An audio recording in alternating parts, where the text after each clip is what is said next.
One of the most common and most painful questions families in Los Angeles County ask is this: is home care still enough, or are we missing something?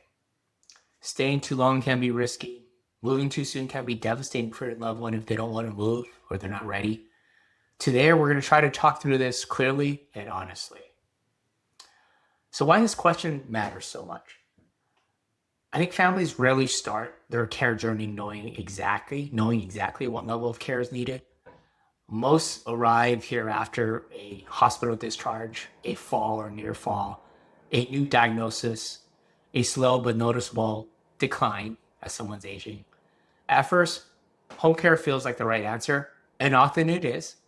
But over time, families notice increased dependency, more frequent emergencies, rising stress, conflicting opinions among siblings. And that really leads to one of the hardest questions in caregiving. Are we still doing the right thing?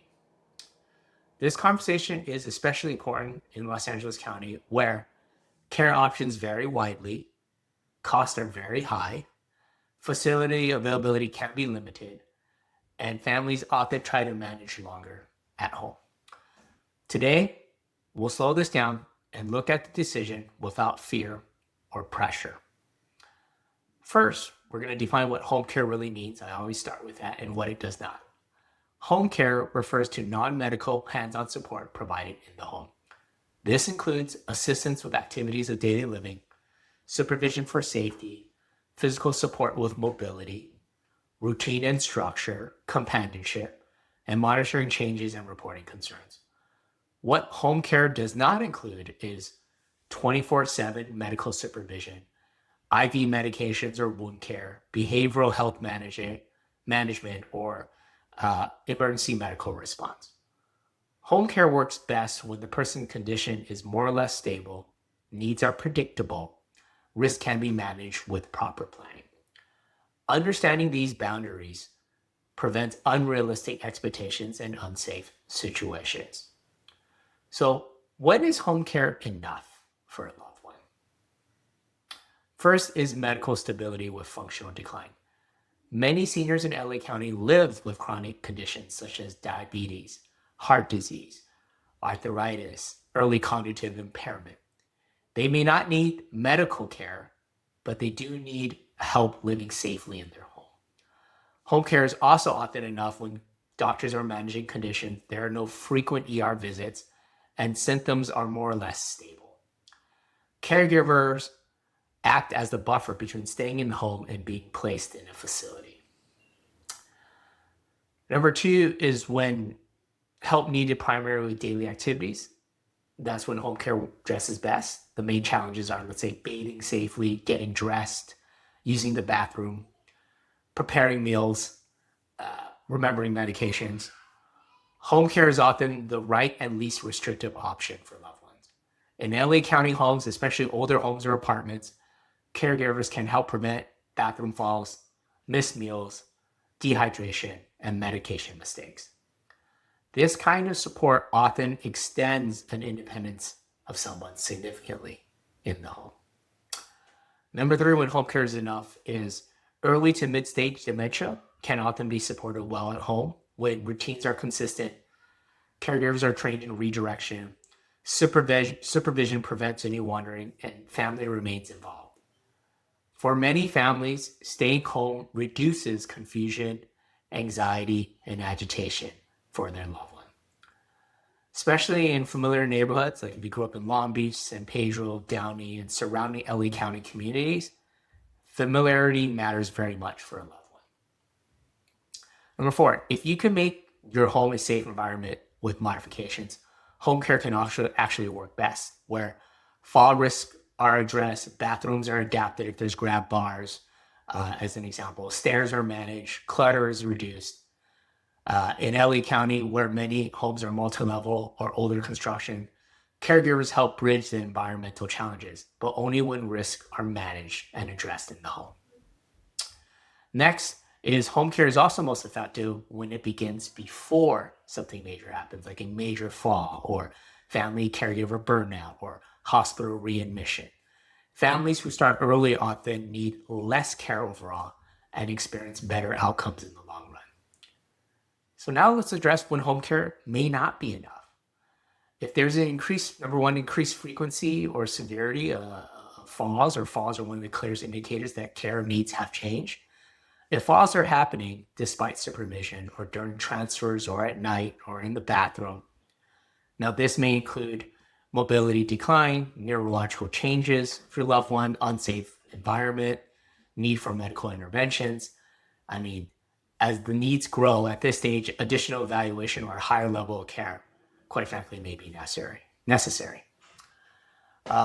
When care also begins to require ongoing wound care, oxygen monitoring, complex medication management, frequent symptom escalations, ER visits a lot, emergencies, paramedics be called often.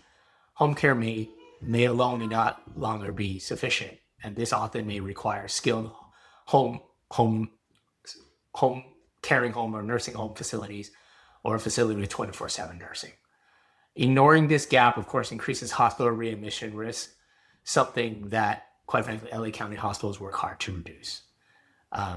Also, if you have advanced dementia, as the dementia increases, families see increased wandering, there's aggression, nighttime wakefulness, inability to follow directions or instructions. At this stage, one-on-one supervision may be required. Safety risk increase, and emotional strain, of course, for the family intensifies. So at this moment, home care may not be right, and you may be looking to a more structured environment that's more controlled, such as a memory care facility or clinic or unit. When care starts to approach 24/7 coverage, when families require day and night supervision, frequent overnight assistance, multiple caregivers rotating through, of course, cost and complexity increases rapidly. And at this point, families should pause and reassess. Is this sustainable? Is this safe? What's that emotional toll on us, folks in the home? Sometimes higher level care is not more restrictive. It's more supportive. Okay, so just reassess that. Lastly, repeated hospitalization ER visits. So if there are frequent ER visits, often signal unmet care needs, inadequate supervision, medical instability. This is, of course, these are some of the strongest indicators that current care plan or caregiving is no longer working. Now, I understand families struggle, of course, with all this because the home represents dignity and identity. Loved ones don't want to be away from the home. Facility placement feels permanent, and there's a sense of guilt and fear that influence decisions. In Los Angeles County, families, I know, often delay decisions because costs are intimidating, availability is limited, cultural expectations, quite frankly, emphasize staying in the home. But care decisions are not moral judgment. They are adjustments based off of changing needs.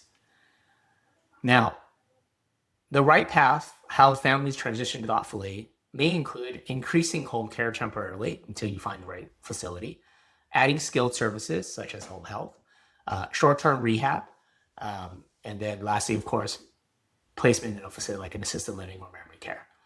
The goal is matching support to need, not choosing a label. Good transitions are planned, supported, and communicated clearly. So some key questions to regularly revisit and ask yourself if home care is enough is: one, is my loved one safe today and at night?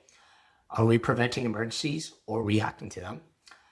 Is this plan sustainable financially and emotionally?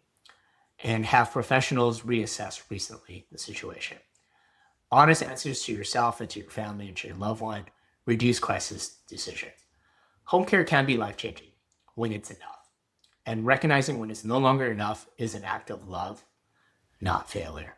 So for families in Los Angeles County, the best outcomes come from early planning, honest conversations, and guidance from professionals who understand the full continuum of care.